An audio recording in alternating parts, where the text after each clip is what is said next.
Hello hello అందరికీ నమస్తే. చాలా చాలామందే వచ్చిళ్ళు. అసలు మేము సెన్సార్ వర్క్స్, ఫైనల్ కాపీ తీయడంలో బిజీగా ఉండి ఎవరిని ప్రాపర్‌గా ఇన్వైట్ చేయలేకపోయాము. కానీ హాల్ అంతా నిండింది. Thank you. Thank you so much. So, ఆహ్, ఇందాక మా రాహుల్ చెప్పినట్టు ప్రొడక్షన్ అంతా తను చూసుకున్నాడు. అంటే ఏ వసతి లేని ప్రాంతం ఏదైతే ఉందో అది ఆ లొకేషన్. తినడానికి సరైన భోజన సౌకర్యము, ఉండడానికి హోటల్సు ఏవీ లేనటువంటి, అంటే గట్టిగా వానొస్తే వరదొచ్చే ప్రాంతం, బ్రిడ్జిలు కొట్టుకపోయే ప్రాంతం, రోడ్లు తెగిపోయే ప్రాంతం, చిన్న పిన్నీస్ కావాలన్నా 10 కిలోమీటర్లు వెళ్ళాల్సి వచ్చే ప్రాంతం. అలాంటి ప్రాంతంలో మా వాళ్ళు వెళ్ళి షూటింగ్ చేశారు. ఎవ్రీడే ఏదో ఒక ప్రాబ్లం మాకు నేచర్ నుంచి వచ్చేది. వర్షాకాలంలోనే షూట్ కావాలని వర్షాకాలంలో షూట్ చేశాము. ఎందుకంటే అక్కడ పచ్చని కొండల మధ్యలో చిన్న గూడెం ఉంటుంది. ఆ నేచర్, ఆ బ్యూటిఫుల్ విజువల్స్ కోసం అక్కడే చేసాము. ఇంకా ఆథెంటిక్‌గా ఉంటుందని కూడా. సో, కరెక్ట్‌గా వీళ్ళు షాట్ పెట్టే టైంకి ఒకరోజు వానొచ్చేది. ఒకరోజు వరదొచ్చేది. ఒకరోజు బాగా ఎండగాసేది. అలా ఎండ్ అయినప్పుడు ఒక ఇద్దరు ఆర్టిస్టులు పాపం ఒక్కసారిగా డీహైడ్రేషన్ అయ్యి దయ్యం పట్టినట్టు చేస్తారు కదా పిచ్చి పిచ్చిగా, అలా అలా చేశారు. నాకు రోజు ఫోను ఈవినింగ్ టైంలో ఆ రోజు ఛాలెంజెస్ ఏమి ఎదురైనాయని మేము షేర్ చేసుకునేవాళ్ళం. ఆ తర్వాత మళ్ళీ మన వాళ్ళు హాస్పిటల్‌కి తీసుకెళ్ళి వాళ్ళని ట్రీట్మెంట్ ఇప్పించారు. ఇలాంటి చాలా కష్టపడి మేము ప్రొడక్షన్ చేశాము. నిజంగా మీ టీం అంతా కూడా, అంటే రాహుల్ టీం అంతా కూడా ఎక్స్ట్రాడినరీ అచీవ్ చేశారు. అండ్ కిరణ్ బ్రదర్, మిమ్మల్ని చూస్తుంటే ఇట్లా మట్టి మనిషిలాగా అనిపిస్తాడు. అంటే మనలో నుంచి వచ్చిన ఒక మనిషి, ఒక కామన్ మ్యాన్ నుంచి ఎవాల్వ్ అయిన ఒక హీరోలాగా మీరు అనిపిస్తారు. మీరు ఇక్కడికి రావడం చాలా సంతోషం.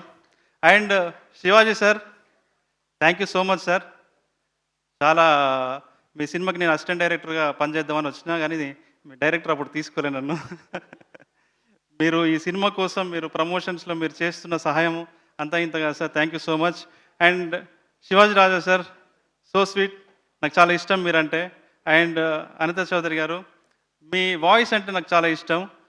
మీరు అద్భుతంగా యాక్ట్ చేశారు. కానీ అన్ఫార్చునేట్లీ డబ్బింగ్ మేము వేరే వాళ్ళతోని చెప్పాల్సి వచ్చింది. So sorry for that. And Kavitha garu and batch, super రా మీరు, అసలు ఏమన్నా ఎనర్జీయా. అండ్ అఖిల్, తేజు, మేము చాలా ఒక 3 months మేము క్యాస్టింగ్ కోసం సమయం కేటాయించాము. అఖిల్ తొందరగానే ఆన్ బోర్డ్ అయ్యాడు. కానీ హీరోయిన్ తెలుగు అమ్మాయినే తీసుకోవాలని మేము చాలా స్ట్రిక్ట్గా చాలా ప్రొఫైల్స్ చూడగా లాస్ట్కి ఒక మట్టిలో మాణిక్యం లాగా మాకు తేజస్వి దొరికింది. ఆమెను చూస్తుంటే నాకు ఒక సాయి పల్లవి లాగే కనిపిస్తుంది నాకు. అంటే ఆమె థాట్ ప్రాసెస్ కానీ, ఆమె యాటిట్యూడ్ కానీ, మాట్లాడే విధానం కానీ, యాక్టింగ్ కానీ, రైటింగ్ని అర్థం చేసుకునే విధానం కానీ నాకు సేమ్ అలాగే కనిపిస్తుంది. అఖిల్, నెక్స్ట్ విజయ్ దేవరకొండారు నువ్వు, గ్యారంటీ చూసుకో, నెక్స్ట్ విజయ్ దేవరకొండ. అండ్ ఇది చాలామంది ఇది ఒక ప్రాంతానికి పరిమితమైన సినిమా అనుకుంటున్నారు.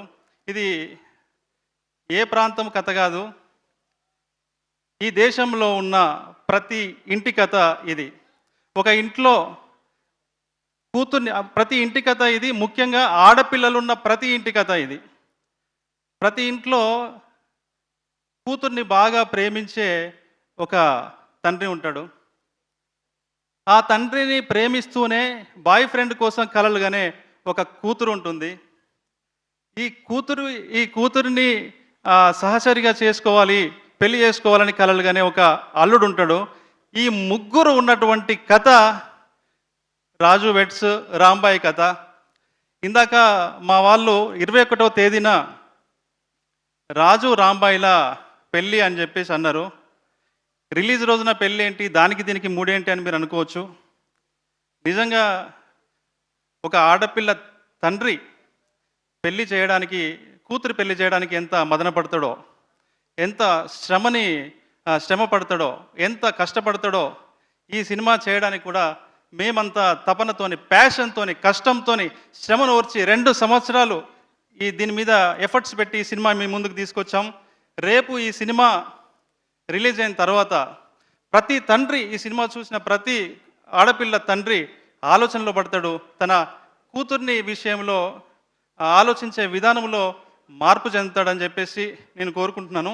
అండ్ మా వెంకన్న అన్న ఎక్స్ట్రాడినరీ అన్న, డేట్లు ఇస్తావు కదా తర్వాత దొరుకుతావు. నాకు అసలు మంచి ఫ్రెండ్ అయ్యిండు వెంకన్న. చైతు అన్న. చైతు అన్న క్యారెక్టర్ పేరు వెంకన్న అనేది ఒక పేరు కాదు, అది ఒక సర్వనామము. అనేక మంది ఈ సొసైటీలో ఉన్న అనేక మంది తండ్రులకి వెంకన్న ప్రతిరూపం అయితే, రాజు రాంబాయిలు అనేక మంది స్వచ్ఛమైన ప్రేమని కలలుగానే యువతి యువకులకు ప్రతిరూపాలు రాంబాయి, రాజు.